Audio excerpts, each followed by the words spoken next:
Hello, everyone. This is Jack Bosch speaking, and welcome to the latest show of the Forever Cash Real Estate Investing podcast. Again, your host, just myself, Jack Bosch with landprofitgenerator.com. I'm super excited to have you here. Our guest today, we are going to talk about assisted living, investment in assisted living. That's the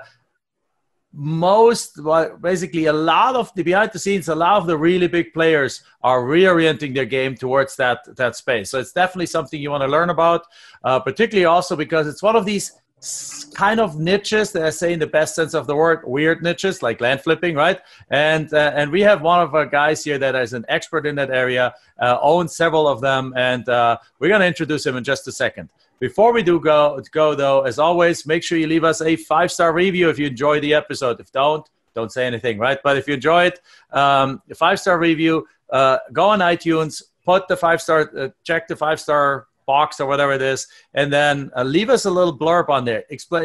Share with us what you enjoy about the podcast.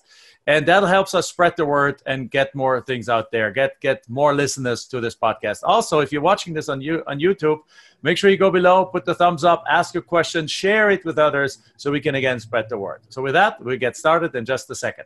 Welcome to the Forever Cash Life Real Estate Investing Podcast with your hosts, Jack and Michelle Bosch. Together, let's uncover the secrets to building true wealth through real estate and living a purpose-driven life. So hello, Jack Bosch here again. Welcome to the Forever Cash Real Estate Podcast. Our guest today, I'm excited, is Vern. Vern, wonderful. I'm super excited to have you here today. We are going to jump into, I didn't say your last name, Vern Harris, of course. We have met before. We're on obviously first name basis here. Our guest is Vern Harris. And Vern, I was in your car right now, as you can see in the video. If you're in audio, you don't see that. I know you just came out of a meeting. I appreciate you making time for us. Tell us a little bit about yourself and about your background and how did you get into assisted living investing? Okay, well, my background is I've been an entrepreneur pretty much since '87, completely different industry. Got involved in the real estate investing about 5 years ago. Uh-huh. And when I first got involved in investing, it was interesting. My mom said, "Hey, I'd like to invest in assisted living." So I'm kind of an education nut. So I go through a lot of education, go to a lot of classes and that type of thing. And there was a class that came through with assisted living. So I was first to sign up for that. It really intrigued me because it's a combination of a business and real estate. And with my business background, that to me was very attractive. So I got involved with that. And shortly thereafter, I got my real estate license and started helping people buy and sell these assisted living facilities. And I've been doing that for about 2.5 years now. I run a group of people, investors that are interested in this space. And we try to educate them and help them get into the space. And that's kind of how I got involved with this. But you own assisted living yourself too now, right? Yes, I've got personal interest in one house that we are leasing out. And the company that I work with, A Better Way Realty, we currently own 12 of these things that we do triple net leases to. Okay, so now let's jump right into that. So here's the first thing you heard. You have a house.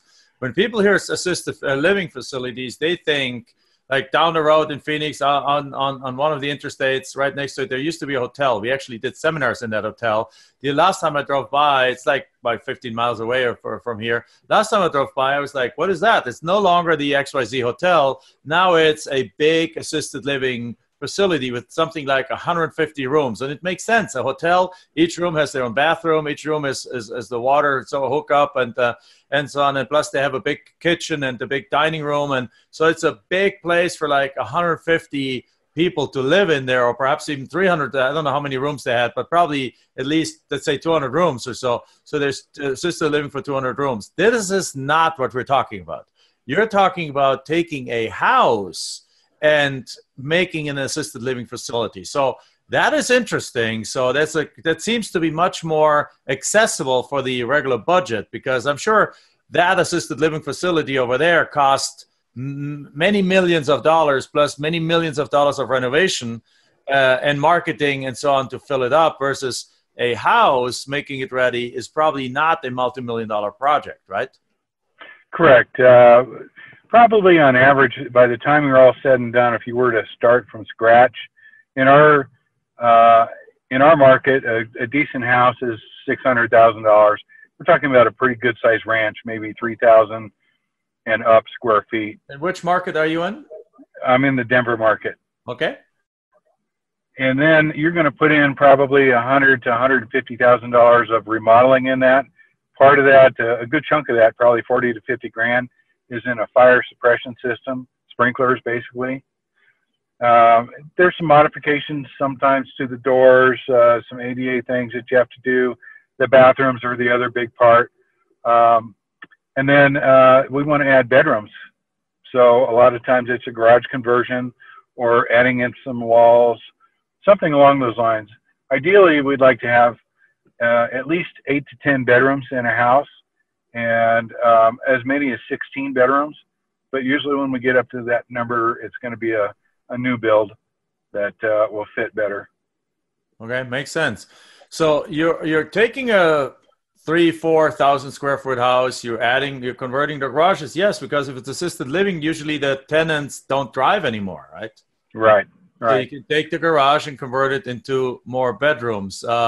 You can also take perhaps a large bedroom and convert that with a hallway and then make it into smaller bedrooms. Is that what you do? Yes, you can do something like that. You can take maybe a den or an office and convert it. You know, there's a lot of spaces in a big house like that you can add some bedrooms. Now, typically, does every one of these bedrooms have to have their own bathroom, or how is the relation to bathrooms, or is the ratio on that end?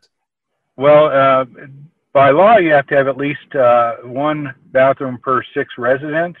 Okay. But if you have a bathroom and a bedroom, you're going to get about $500 a month additional rent out of that particular space.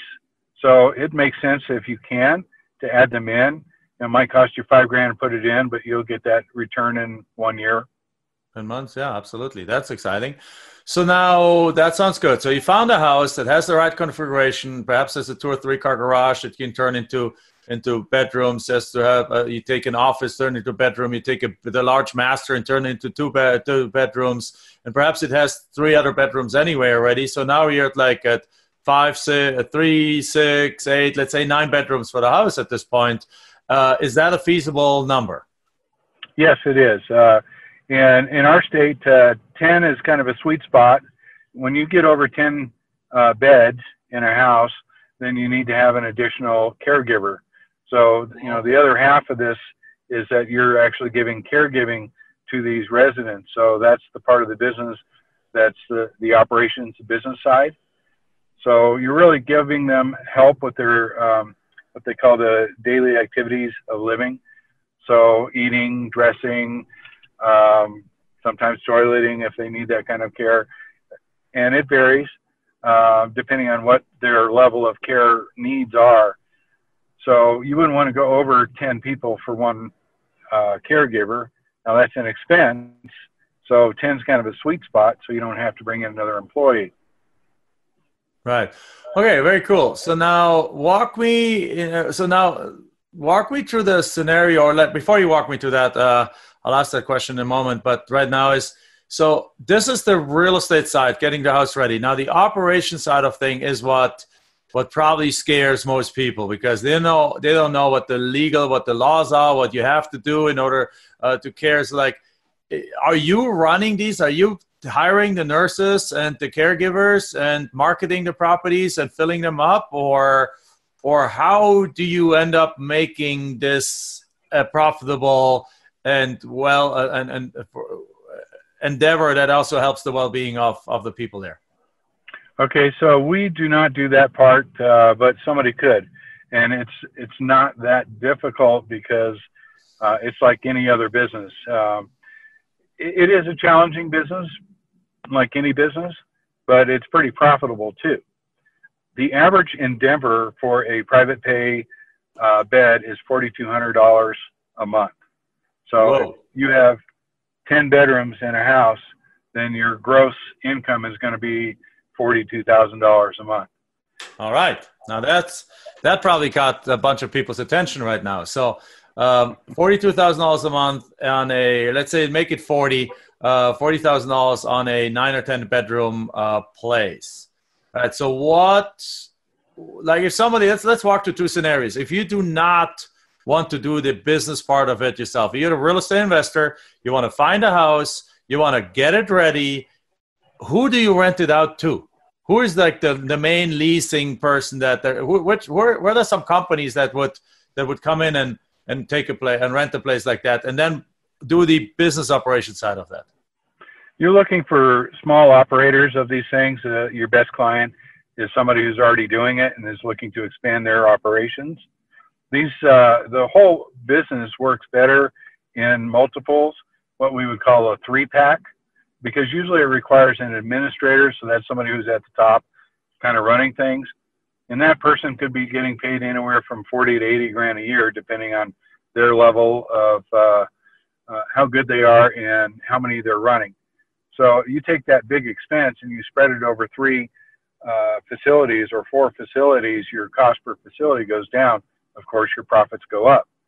So you're looking for somebody out there who is doing this already and knows what they're doing and wants to expand their operations.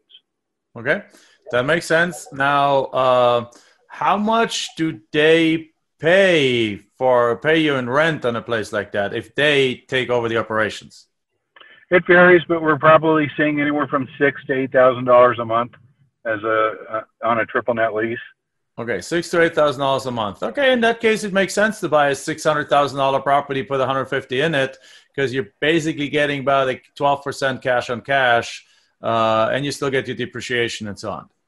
12 to 15% cash on cash. That's not bad. Now, if you run this yourself, obviously then you own a business now, but now you're getting the $42,000, which is $480,000 a year. And you now pay, yes, you have to pay utilities, which of course are heightened with 10 people living there. You have to pay any kind of perhaps other expenses, services. You have to have the caretaker and all these kind of things. What are the typical expense ratio of a place like that if you run it yourself? We're seeing typically about a $20,000 to $24,000 a month to operate. So that would still leave you about $16,000 to $18,000, $16,000 to $20,000 as a net on a deal. Right, and that's going to be before your debt service or before your lease. So if you're running a tight ship and you're doing it at $22,000, you got 20 grand left to play with. If your debt service is $8 grand, then you still have 14 grand, somewhere in that range of net profits. Right. So how much? 14. Okay. Yeah. So 14 times 12 again is, what is that? $168,000 or something like that on one facility. Right. That sounds like a good moneymaker for people. Now here, that sounds like a good opportunity. Of course, it comes with the work involved and so on. And also it comes with what comes with older people. I mean, people also die in those places and people need to, and things happen and emergencies happen. So it's not just, hey, just go put a caretaker in it. It's a business that you're dealing with older people and their families and all everything that comes with it. So it's certainly something that you want to think about before you want to get into. But from a profitability point of view, it sounds very attractive. Yes, it is. And you're right. You've described all of the things that we see in this business that, for me, make me want to stay on the real estate side. I don't handle the people dying very well. And it is, unfortunately, a part of life. But, the people that I see operate these things just have hearts of gold. And, they're just absolutely wonderful people, and they really enjoy what they're doing. I think you have to if you're going to be doing this and taking care of somebody's mother or grandmother. Absolutely. Yeah. Great. So this is interesting because now let's say as an investor, you can come across a property that you can do this with. You can qualify for the loan. You can qualify for the extension, or you perhaps get somebody to partner up with you, a money partner, to put these things together. Then you rent it out. I mean, you do get not the 20,000 or after 12,000, 14,000, but you get the $6,000 to $8,000 rent on a place like that, which is actually very nice, and probably substantially more than you would get just by renting it out to a family. Oh, absolutely. A house like that in our market may rent for $2,500, $3,000 if you're lucky, and that's about where it's going to cap out. Right. So it's a way to double your income, more than double your income. 6 to 8 is like 2.5 times your 2 to 2.5 times your income on that rental house. That is very attractive. Now, a couple of questions, and that is where do people, $4,200 a month is a lot of money. What is the typical tenant there looks like? Because somebody on Social Security with $2,000 cannot afford this. So who is moving into these units at $4,200 or $4,500 a month on average? Your average resident is probably 80 to 83 years old. 75 or 80% of them are female, and their money basically comes from maybe a home or a retirement or something along those lines. Keep in mind they're toward the end of their life, so everything that they've accumulated throughout those years is what they're using to live on for this period that, where most of them finish out their life in these homes, or go on to, if they need to, they go to skilled nursing homes or hospice. But a good portion of them actually live there. The average that they live there is about 3 years. Okay. So again, keep in mind they're toward the end of their life. So now, the people that you're talking about that don't have any money are typically in a Medicaid home, and that pays a lot less. Right here in Colorado, it pays just under $2,700. So you've got to have pretty good volume in that to make those numbers work. If you got 20 to 30 in a facility, then those numbers work okay. But for these homes that you're converting, you definitely want private pay. That's where the numbers work. Okay. So now I'm pretty sure somebody's going to listen to that and is like, Vern, by charging people so much, you're ripping off people. Now, I don't agree with that, but I'm sure somebody's like, you're taking like the last dollar from these older ladies. Just for the record, what do the large operators of private pay, what do they charge? So this is going to blow your mind. There's some really nice ones here in the Denver metro area. And to get into one of those, some of these charge a fee just to get in of anywhere from $200,000 to $400,000. Wow. And then on top of that, they're charging $6,000 to $7,000 a month. And then on top of that, if you need something extra, if you need help toileting, if you need diapers, if you need this, you do whatever you need on top of that, they charge on top of that, a la carte. So you could spend $8,000, $9,000, $10,000 a month in one of those large facilities. It's like joining a country club. Yeah, right. And you know what? They're nice, and they got a lot of goodies to them. Most of these people spend their time in their rooms. They don't get out much. They do a little bit of activities, but they're not out using the fitness center, the pool, and all that stuff. Not at this point in time. If they're younger, then they may be in an adult community, 55 or plus, enjoying those activities. But when they hit their 80s, they really slow down. They're not that active, and the care that they need ends up costing them a lot. So these small homes do two things. One, they're a lot less expensive, but two, the personal care that they get is tremendous. And if you're bringing your mom into one of these, when you walk into these houses, it feels like a home. And you feel a lot better leaving mom in a home than you do, I don't want to call it an institution, but it's a big facility, and it has that feel to it, even if it is nice. And I agree with you. And that's just for those who just like the first time hear that, they hear the number $4,200 a month, it blows their mind. It's literally just in the middle of the market.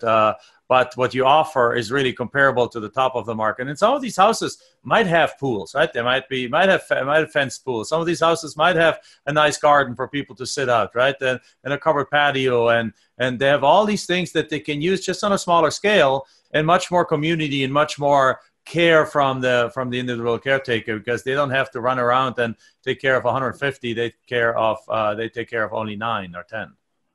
Yeah. Exactly. Yeah. Absolutely. So I love it. I love the idea. I love the concept. I love the scale. I love it. It's very interesting that there's this space in between, and I'm always naturally interested in those kind of things. Like one of the houses we own right now, I just had a conversation about it. It's in a rental area where we get the $1,000 for it as rent, and we are right now completely remodeling this house. But because it's only 1 block from a private Christian university, we're going to rent it by the room as a furniture luxury rental to the tenants. So we've taken everything out. We put good granite countertops and granite kitchen and stainless steel appliances and all this kind of stuff in there. Put nice recliners and furniture and big screen TVs and everything on that thing. And then because of that, we can now charge $800 a room. Right? So That's terrific. Instead of getting, and this is a $150,000 house. So instead of getting, and it's 5 bedrooms. So instead of getting a $1,000 rent from a family, we now are going to be able to get $4,000 in rent over 5 rooms, and we just pay for all utilities. So our net is going to be anywhere between $2,500 and $3,000 for a house with barely a mortgage on it, right? As a matter of fact, we own it free and clear. So your model is very similar to that. So that's why it caught my attention when we met in Denver. We were both on a panel of a real estate event. I was the land guy, and he was a assisted living guy. So afterwards, in a break, we didn't have a whole lot to talk, but we had dinner afterwards. The host invited us for dinner. So we talked a little bit, and I couldn't wait to get you on the podcast because that is really this feature, the tool that you're doing is really, really cool. Are you still there? Okay. Well, it looks like we might have lost Vern, but I think at this point I can also finish up the call because really I wanted to just ask him for a couple more questions on basically what his outlook is on the market and so on. But it's obviously the outlook on the market, and I can tell that from the conversations that we've had, is that the United States overall, even though we have immigration, people have kids and the population is growing, it's also aging. So as the population is aging, assisted living facilities, which is different than nursing home, assisted living facilities are actually going to be, are growing. That's why a lot of the big players, the guys that go and buy a lot of commercial properties and buy the $40 million unit plays and so on, the $40 million properties, they have been shifting their outlook for several years onto assisted living. Now, you and I, or you might not be able to play in a $40 million space yet, and I don't play in that space either. If I do multifamily, I do regular multifamily in the 4 and the 3, let's say $3 to $15 million range. But the big guys are really focusing on that area. But there is a space for the smaller investor to play, and you just heard the number. So with that, even though we lost Vern, I want to say thank you for your attention to this podcast. Again, if you enjoyed the show, put the comment below here on YouTube, or go on iTunes and share this. Tell other people about it. We're going to have many more interviews just like that. And I absolutely love that idea, that concept. You can use it as a real estate play or as a business play or as a hybrid between the two of them. And it's a beautiful way to get to help people and create a family environment for them, and also have a very profitable endeavor. All right, with that, thank you very much. Looking forward to next time. Bye-bye. Enjoyed this episode? Then make sure you like, subscribe, and post your comments and questions below the video. We're looking forward to hearing from you.